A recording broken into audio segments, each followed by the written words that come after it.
বীরনগরের শেষ দিনে পিসির বাড়ি থেকে আমরা গিয়েছিলাম মাসির বাড়ি। আর আমার মাসির বাড়িটা কোথায় সেটা কিন্তু জানতে হলে আজকের ব্লগটা পুরোপুরি দেখতে হবে। আর মাসির বাড়ি যেতেই কিন্তু শুরু হয়ে গিয়েছিল জমিয়ে খাওয়া দাওয়া আর গল্প। Good morning everyone. দিনটা ছিল 26শে মে। পিসির বাড়ি আমাদের লাস্ট দিন। তো এখান থেকেই কিন্তু আমরা আজকে সকাল সকালই বেরিয়ে পড়ব মাসির বাড়ি যাওয়ার জন্য। তাই পিসি কিন্তু সকালে ঘুম থেকে উঠতেই আমাদের চা বানিয়ে দিয়েছিল। তারপর কিন্তু আমি পিসির ঘরের জানালার ধারে বসে বাইরের সবুজ সুন্দর দৃশ্যটা দেখতে দেখতে বসে বসে চাটা খেয়ে নিলাম। Hello guys, welcome back to my channel. আবারও চলে এসেছি নতুন একটা ব্লগ নিয়ে। সকাল সকাল একদম রেডি হয়ে নিয়েছি। এখন আমরা পিসির বাড়ি থেকে যাব মাসির বাড়ি। তো চলো আজকের ব্লগটা এখন থেকেই শুরু করছি। চলো এখন আমরা এখান থেকে বেরিয়ে পড়বো। একদম বেরিয়ে তারপরে তোমাদেরকে দেখাচ্ছি। দাদা ঘরে এসে বলছে যে আগের দিন ভেন্ডি গাছে যে ফুলের কড়িগুলো দেখেছিলাম তাতে নাকি আজকে ফুল ফুটেছে। তা আমি কিন্তু দৌড়ে চলে গেছিলাম ফুল দেখার জন্য। আর এই দেখো ভেন্ডির ফুলটা কত সুন্দর লাগছে, তাই আমি কিন্তু কয়েকটা ছবিও তুলে নিয়েছি ফুলটার। তোমরা তো দেখে বুঝতেই পারছো। পিসিদের ঘরের পাশে এই ছোট্ট জায়গাটায় কিন্তু পিসিরা নানা রকম ফুল আর সবজি গাছ লাগিয়েছে। আর আমি যেহেতু রেডি হয়ে গেছিলাম, এখানে কিন্তু আমাদের ব্যাগপত্র একদম রেডি ছিল। তারপরে কিন্তু আমাদের ব্যাগপত্র নিয়ে আমরা সবাই মিলে পিসিদের বাড়ি থেকে বেরিয়ে পড়লাম। আর পেছনে পিসি দাদা সবাই আসছিল আমাদেরকে এগিয়ে দেওয়ার জন্য।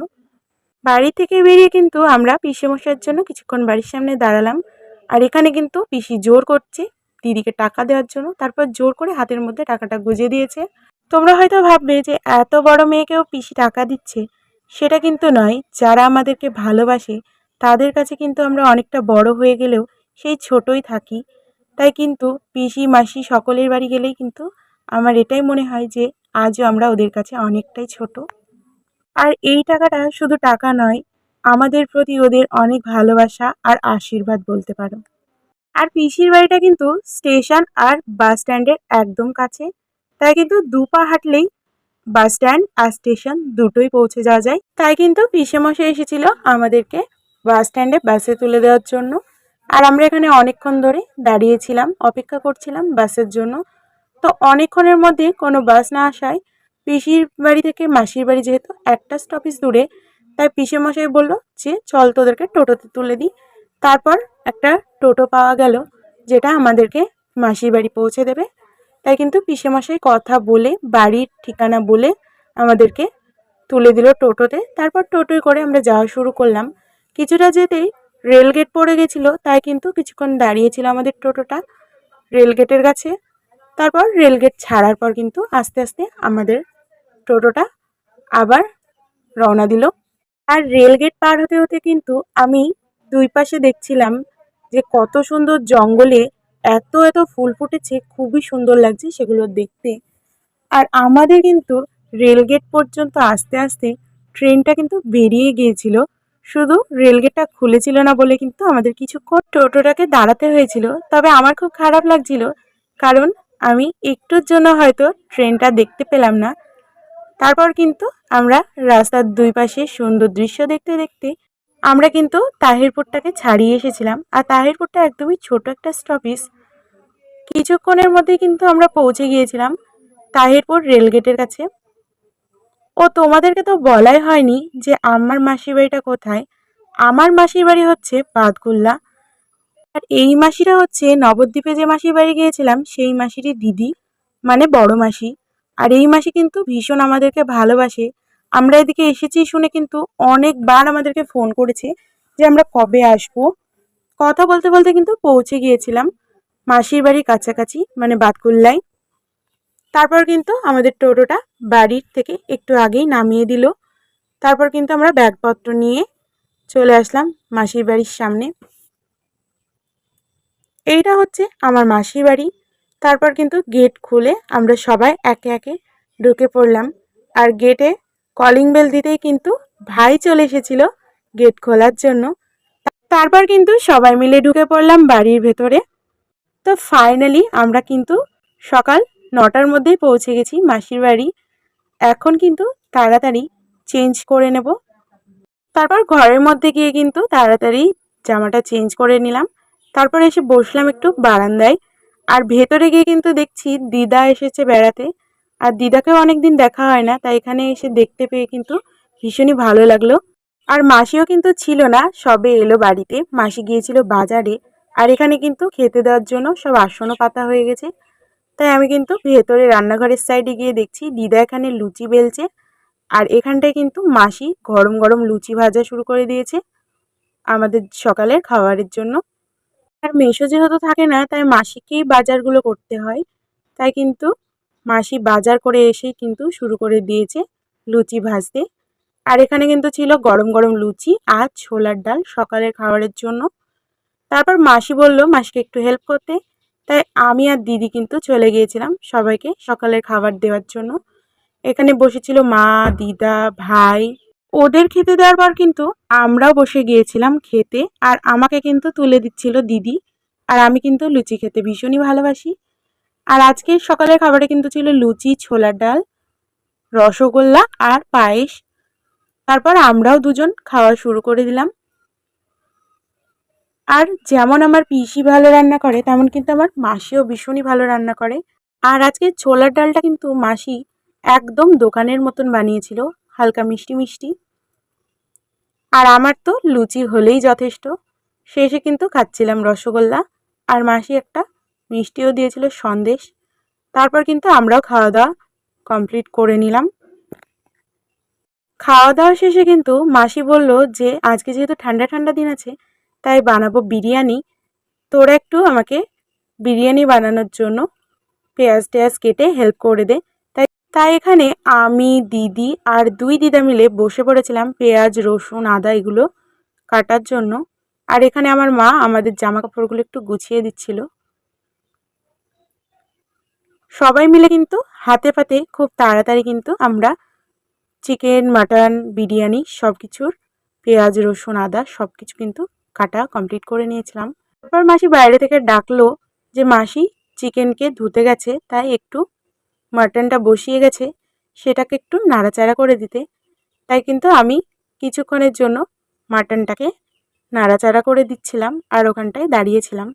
তারপর মাসি চলে গিয়েছিল রান্নাঘরে আর দিদিকে বলেছিল মিক্সিতে মশলা বেটে দিতে। আর এখানে কিন্তু দিদা, মা সবাই গল্প করতে বসে গেছিল। উফ, কিছুদিন ধরে যা গরম পড়েছিল, আজকে কিন্তু একটু স্বস্তি লাগছে। বাইরেটা চলো তোমাদেরকে দেখায়।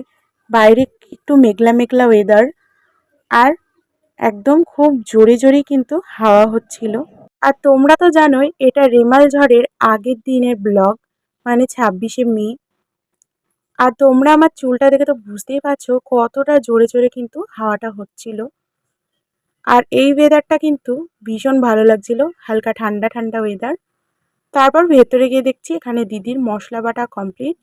আর মাসির কিন্তু বিরিয়ানি রান্না করার চিকেন, চাল সব কিছু রেডি করে রেখেছে। এখন ওপরে যাচ্ছে আমরা স্নান করতে। নিচেও বাথরুম আছে, বাট আমরা এখন যাচ্ছি ওপরে স্নান করতে। চলো দেখো।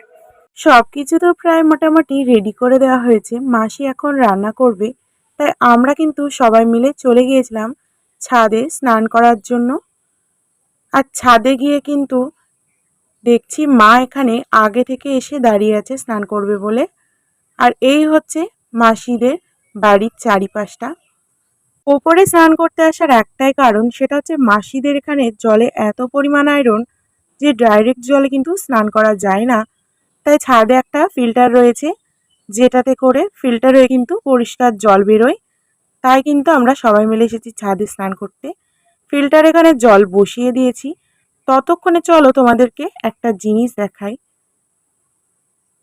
এই যে দেখো, মাসিদের বাড়ির পেছনে কিন্তু একটা জাম গাছ রয়েছে। এই জাম গাছটা নাকি বহুদিনেরই পুরনো। আর অনেক জামও হয়েছে, কিছু জাম কিন্তু পেকেও গেছে। জুম করে দেখানোর চেষ্টা করলাম, জানি না ক্যামেরায় কতটা বোঝা যাচ্ছে। আর বাড়ির পাশে কিন্তু অনেক নারকেল গাছও রয়েছে, তাই কিন্তু ছাদটা ভীষণই হাওয়া। আর এখানে এত জোরে জোরে হাওয়া দিচ্ছে না, এখান থেকে তো যেতেই ইচ্ছে করছে না নিচে। যতক্ষণে একে একে মা, দিদি সকলে স্নান করছিল, ততক্ষণ কিন্তু আমি ছাদের চারিদিকটা ঘুরে ঘুরে দেখছিলাম।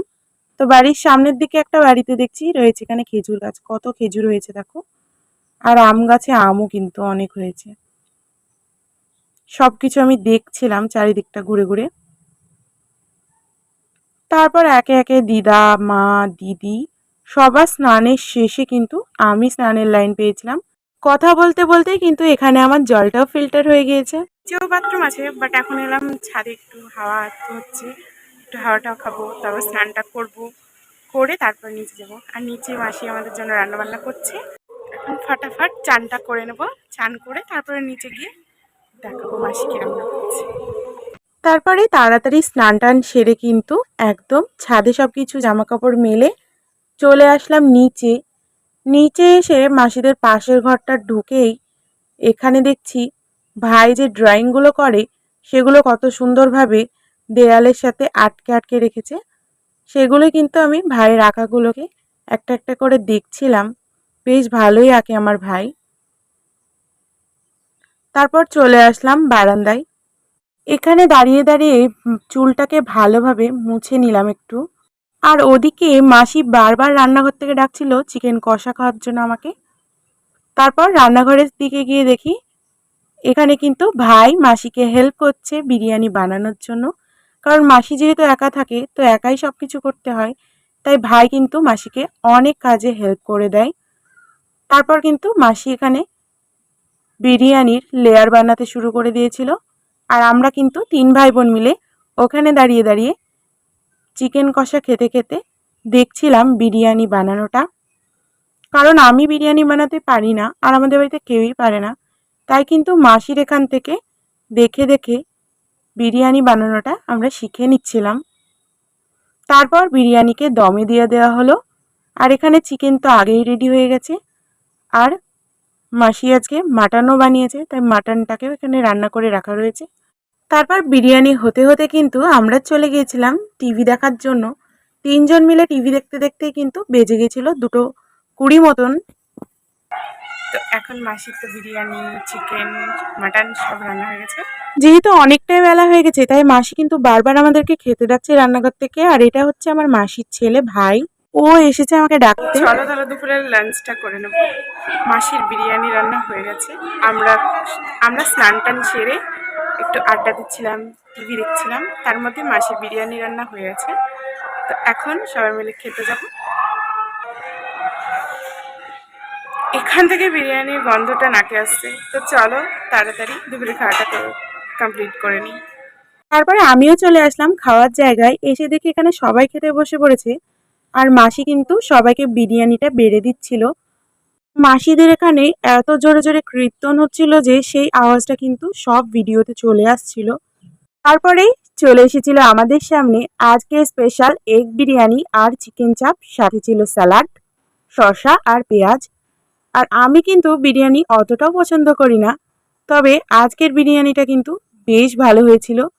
আর আমার কিন্তু বিরিয়ানির থেকেও বেশি ভালো লেগেছিল আজকের চিকেন চাপের টেস্টটা। ভীষণ ভালো হয়েছিল চিকেন চাপটা। তো চিকেন চাপ দিয়ে বিরিয়ানি দিয়ে দুপুরের খাওয়া দাওয়া সেরে নিলাম।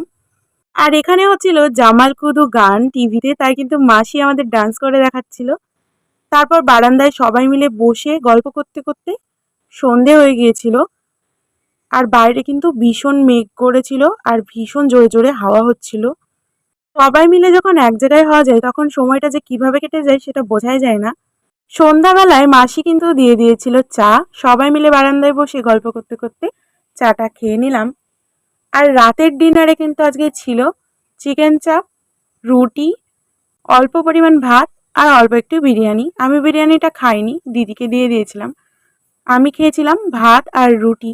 আর চিকেন চাপটা এতটাই ভালো হয়েছিল, আগেই তো বলেছি তোমাদেরকে, যে এটা দিয়ে কিন্তু রুটিটা খেতে আরও বেশি ভালো লাগছিল।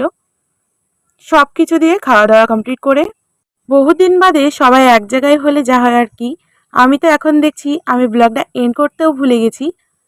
তো আজকের ব্লগটা কিন্তু এখানেই শেষ করছি। যদি আজকের ব্লগের কিছু পার্ট তোমাদের ভালো লেগে থাকে তাহলে কিন্তু অবশ্যই চ্যানেলটাকে সাবস্ক্রাইব করে দিও। আবার আসবো নতুন কোনো ব্লগ নিয়ে, ততক্ষণের জন্য tata. Thanks for watching my happy moments.